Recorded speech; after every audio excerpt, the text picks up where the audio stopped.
like you have no home. Hi, I'm Chris Charlie, and this is Hurting, Living, Loving, Healing. And today we're going to talk about truth and not my truth, but just truth in general as it relates to information, data, the news, headlines, stories. It comes at us from every single angle. It hasn't always been that way. I was delivering the papers as a wee lad. And so I'd read the headlines, and in large part, it was the same headlines that everyone was getting across the nation. There was regional stories, of course, but we were all kind of operating from the same basic information, and that kept things clean. It's not like that anymore. So we'll talk about um, the truth, how I get my truth, and how I let it affect me, and how I don't let it affect me. And before we do, we will start from a place of love. So let's just bring it in, close our eyes, and let's think about what that actually means to us, what the word love, what's the first thing that comes to mind? Oh, mine came quick. I was looking at pictures the other day of Christmas mornings of past years of us being in our pajamas in a room right over there. So that's probably why that jumped into my mind. Anyways, we're going to come up or we're going to talk about 9 things that I do that just tools to help me deal with this information and seeking out the truth in how I use these tools, and then a couple anecdotes here to start. So, um, there's so many. This is a new phenomenon. This whole um, um, opinions as facts, and then there's like the team. A great example of this is COVID. Right, there are obviously a lot of facts in there, and I'm not trying to start a debate, but we had the vaxxers and the non-vaxxers, and then the people and the anti-vaxxers and the people in the middle. And it's like if you were not part of this team, you were shunned. And so it was very much, kind of the first real kind of heavy version of this that I experienced. But now we see this um, with a lot of things. And I guess it's always existed, but just not to this level. But, debates like gun control, abortion, um, even just picking your political uh, team. Nowadays, it seems like we're all on a team. And that's where some of the fear, anxiety, depression, angst, these things can set in. And so we also see these examples of things like misinformation, malinformation, disinformation, and it's almost like the information is being weaponized in some way to keep us guessing or keep us, I don't know, afraid or this is all just my opinion. But this is the way I feel based on what's going on around me today versus how it was 10 years ago, 20 years ago.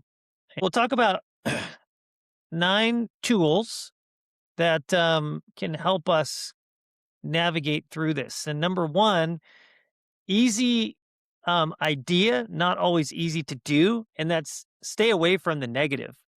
I feel like it's almost easy for me to become addicted to some of this stuff, and it's like following these stories for longer than I should, or allowing them to take up more mental space than I should. So, just staying away from the negative, and it actually takes us right into number 2, which is decide how much mental space I'm going to give a piece of information or a source. Because I can only really think about one thing at a time. I mean, I can multitask or maybe kind of have a few ideas bouncing around up there, but really one thing I can really focus on at a time. And if that one thing is something that really doesn't affect me, that's way out of my wheelhouse and miles away, but it's just something that I can't get out of my mind, it can have a pretty profound effect on me. So I have to kind of think about how much mental space I want to dedicate to some of this information. So that's kind of like a good, I guess, kind of way to defend ourselves is staying away from the negative and saying, I don't really want to dedicate too much mental space and or time to this. Use as intended. Like I said before, we had newspapers, years ago. We had the news on the TV. We could go rent videos. We had magazines, but now we've got blogs, we've got social media, we have news, we've got left news, right news, up news, we got all kinds of information coming at us at all times. And there's something for everybody, but using it as it's intended. Some of it's entertainment, some of it is factual, some of it's contextual.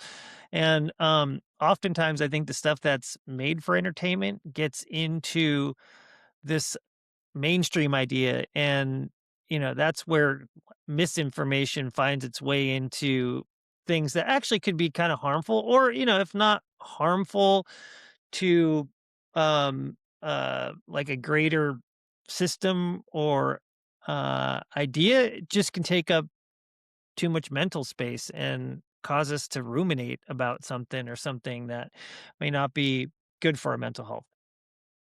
All right, number 4, move on quickly. And that's not always easy for me to do, but I find myself sometimes, like I said, ruminating on something that I don't even know why I'm doing it. But I just kind of get stuck sometimes in um this spiral, or it just maybe affects me emotionally. And so it's important for me to process those things out quickly, maybe call a friend, have you heard about this? Yeah, has it affected you at all? And try not to just stuff it away and compartmentalize it, but process it and move on. Check the facts. There's so many things going on around us, and some of this stuff is bananas, right? I mean, we have the government talking about UFOs. We've got Doge. We've got war after war. We've got, I mean, just so much, and so much of it is affecting people. And if you're um a person who has love in their heart or humanity or empathy, then we feel these things going on around us. And so we want to make sure that if I'm going to dedicate emotional space to this, then I want that to be true and not just something that was made up somewhere. And I think a lot of people are emoting over things that aren't real. So figuring out, first of all, if it's true, and it could be, just checking to see if it's factual from a reputable source. Um, all right. That takes us right into number 6, which is conspiracies. There are a lot of those these days, and they're very entertaining. I love a good conspiracy. I think factual things can start out as conspiracies. And I have a friend that loves to shoot conspiracies at me constantly. And I'm like, do you ever fact check any of this? Because there are, and another thing is how many people are spending their time. I mean, sometimes you see these things, they have millions and millions of views, and people, chatting about this and sending, I mean, it's not useful to me, and that's all I can go off of. So do me and other people like me a favor, and just if it's entertainment, let me know. If it's not truthful, it's entertainment. Check the facts before we pass it along. Um that brings me to news in general. I really dislike news, and I don't like that I dislike it. And when I listen to it, I feel like the thing I'm supposed to feel is angst and fear and depression, and it's supposed to keep me on edge. From the time that the music, theme music starts, to the voices, that's just the way it hits me. And so I feel like I have to filter some of that out. And, the information isn't always bad, but with the amount of information out there these days, we can pick and choose our news. A lot of times I say, like, that's not my news because I have other stuff that I pay attention to that I keep up on. Number 8, um, watch out for echo chambers. Again, this is something new. AI chat forums, it's almost like people are looking for a way out of this, but yet these echo chambers validate them staying in this, like separated from society. So now I have a friend that I chat with, but that's a chat bot or that's a chat forum, and misery loves company, right? And so we're willing to support each other, which I guess is better than not supporting each other. But we see incidences of people not leaving their house as much, or just depression, agoraphobia, all these things that weren't nearly as um rampant as they are now. So go outside, get a breath of fresh air, um, get real IRL opinions from other people out in the world, have chats in real life, and see what's out there for you. Watch out for the echo chambers, and just sitting in our rooms and avoiding people and places and things. Um, all right, and then number 9, misery loves company. Remember that. Hurt people hurt people, and one-star people rarely give five-star ratings. And I just mean consider the source. And sometimes if the source of the information is coming from a place of high anxiety or depression or divisiveness, then that might be real relevant to the type of information that we're getting. So, um just if the goal is connectivity and love and strength and support and these things that are good for our brains, then those aren't always the things that are good for us. So consider the source, and go to the places that we know we're going to get um positive reinforcement, and we know those places. Sometimes it's just, the first time's always the hardest, I guess. um Now, if any of this actually resonates with you, think about why that might be. It's easy for me to get complacent in these areas. So, I can find myself, I don't scroll much, but I do. I mean, I can get in these times when I'm just like, find something interesting. And then it's like, oh man, I just made too much time doing that. So sometimes it's good to just take a step back, do a check, and monitor or regulate, filter. Um, I guess in short, respond versus react. Just think about the places that we're engaging, the people that we're engaging with, and where this information is coming from. Um, and love yourself. I mean, that's what it's all about. This is one little slice of the self care pie. And if we're thinking about our best friend or a family member, how do we take care of those people? We don't always take care of ourselves the way that we take care of those people. So just a friendly reminder. And nobody can steal your joy. I mean, we have these things in life that we can't control, and they can often hurt or cause us grief.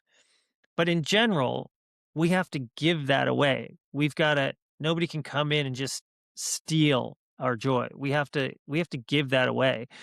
So, these some of these things that become part of our day-to-day life are ways that we are giving it away. And I am totally guilty of it. And so that's why I wrote this list. All right, folks. So let's wrap it up. Let's do a quick review, 1 through 9. All right, number 1 was stay away from the negative. Number 2 is decide how much mental space we're going to give something. Use as intended. And number 4 is we're going to move on quickly. Number 5, we're going to check the facts. Number 6, conspiracies. Are they entertainment? What are they to us? Check the facts. Number 7, the news. How do we want to get it? How does it affect us? Number 8, watch out for echo chambers. And number 9, misery loves company. Hurt people hurt other people. And 1-star people rarely give 5-star reviews. So just consider the source of the truth. Now, if this is the beginning of the day for you or the end of the day for you, doesn't matter. Let's end with love and let's think of one thing that we can do, either ongoing or just one time, that is going to make somebody around us feel loved, whether that's consideration, whether that's an unexpected phone call, whether that's writing their name in the sky. Who knows? Just think of something that somebody's going to love. Let's follow through with it. And don't forget to love yourself as well. I'm Chris Charlie, and this is Hurting, Living, Loving, Healing. Thanks for joining. You gotta find